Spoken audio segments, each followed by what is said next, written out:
perampok uang negara. Pada terdakwa dengan pidana penjara selama 6 tahun dan 6 bulan dan denda sebesar 1 miliar rupiah dengan ketentuan apabila denda tersebut tidak dibayar akan diganti dengan pidana kurungan selama berapa tadi? 2 tahun. Bukan yang ini. Ya, 6 ya. Selama 6 bulan. Membebaskan terdakwa oleh karena itu dari seluruh dakwaan penuntut umum di atas.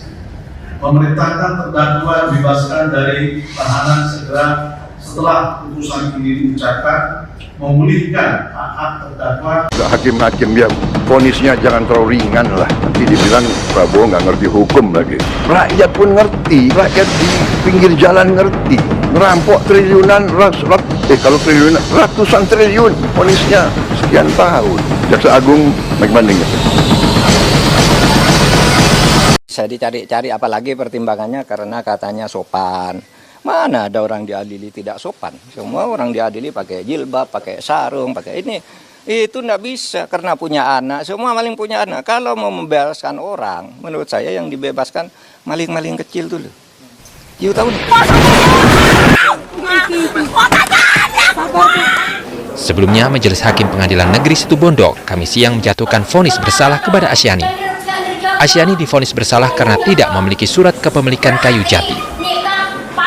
Namun kini ia dijatuhi pidana 1 tahun penjara serta denda 500 juta rupiah subsidiar 1 hari penjara dengan masa percobaan 15 bulan. Mbok ya ora dituntas nono lho kasusnya. Ada apa ini?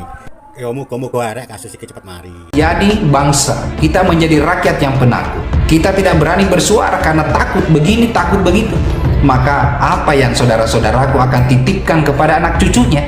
Apakah anak cucu kita akan sedang baik-baik saja? Di mana rasa keadilan dipertontonkan, dikangkangi? Sampai kapan saudara-saudaraku akan mengalami peristiwa yang luar biasa seperti ini? Maka itulah yang saya sampaikan kepada saudara-saudara semua. Jangan biarkan anak cucu kita menjadi bagian daripada yang terjajah di negara. Kita telah kehilangan sila kelima selama ini, diinjak penguasa, dibeli orang kaya, dan dijual penegak hukum.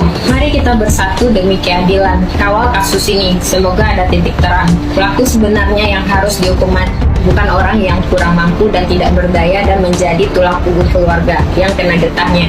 Nanti dibilang Prabowo nggak ngerti hukum lagi. Tapi rakyat pun ngerti, rakyat di pinggir jalan ngerti. Ngerampok triliunan, kalau triliunan, ratusan triliun. Vonisnya sekian tahun. Nanti jangan-jangan di penjara pakai AC, punya kulkas, pakai TV. Jaksa Agung naik banding nggak? Naik banding ya? Naik banding. Stop perampok uang negara. Vonisnya ya 50 tahun begitu kira-kira. Mana ada orang diadili tidak sopan? Semua orang diadili pakai jilbab, pakai sarung, pakai ini. Itu enggak bisa karena punya anak. Semua maling punya anak. Kalau mau membebaskan orang, menurut saya yang dibebaskan maling-maling kecil dulu. You tahu enggak? Berapa jumlah penghuni penjara? Catatan saya ketika saya menjadi Menko Polhukam di tahun terakhir. Penghuni penjara di Indonesia adalah 263.000 orang. 50% lebih itu narkoba, korban kejahatan narkoba. Yang koruptor itu tidak sampai 0,5%. Dari 263.000 itu hanya 1.290 atau 1.300 orang. Itu tidak sampai 0,5%. Kenapa kok ini yang diistimewakan? Yang pencuri ayam, korban narkoba, orang membunuh istrinya karena istrinya selingkuh, orang karena ditipu, orang membakar orang karena kalap gitu. Kenapa tidak itu aja yang dibebaskan kalau alasannya biar penjara penuh gitu?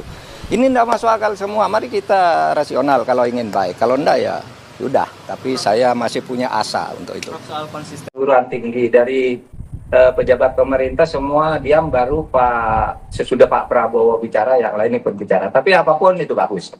Cuma memang pedoman hukuman tertinggi itu di Indonesia itu kalau menyebut angka berdasar KUHP yang baru sekarang, kalau angka itu tidak sampai 50 tahun, tapi itu maksudnya hanya untuk menunjukkan semangat ya. Kalau angka itu maksimal 20 tahun. Tetapi yang lebih berat dari itu tidak harus 50 tahun. Tapi berapa? Hukuman seumur hidup. Nah, itu sudah tertinggi. Bisa juga dengan hukuman mati kalau masalahnya luar biasa dan sangat selektif. Dijatuhi hukuman mati, kemudian kalau 10 tahun belum dieksekusi dan berkelakuan baik bisa diubah menjadi seumur hidup. Itu hukuman maksimal yang bisa dilakukan sekarang. Dan itu menurut saya semangat dari Pak Prabowo ini saya kira patut kita sambut dengan gembira untuk masa depan pemberantasan korupsi di Indonesia. Dan ini juga sempat dikritisi oleh masyarakat ketika merugikan negara sebesar 300 triliun rupiah, tapi tuntutannya adalah 12 tahun penjara dan divonis hakim 6 tahun 6 bulan penjara. Bagaimana melihat tuntutan dari jaksa penuntut ini, Prof? Ya makanya kita mempertanyakan karena kalau 300 triliun cuma dituntut 12 tahun dan kemudian divonis 6,5 tahun, masyarakat boleh curiga, public common sense masyarakat boleh curiga ini ada permainan, ya ini ada rekayasa, ada main mata, ada deal.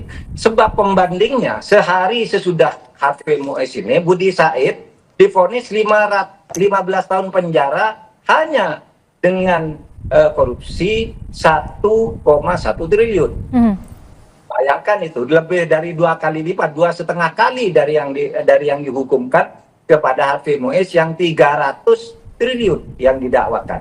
Nah oleh sebab itu jaksa juga jangan main-main. Masyarakat itu punya logika dan masyarakat yang menafsirkan hukum, yang bisa menafsirkan hukum dan mencari dalil-dalil, itu sekarang udah banyak, tidak bisa dikuasai oleh jaksa. Hakim juga tidak boleh main-main. Kami punya bukti, kami punya keyakinan. Ya bisalah, selalu begitu sejak dulu.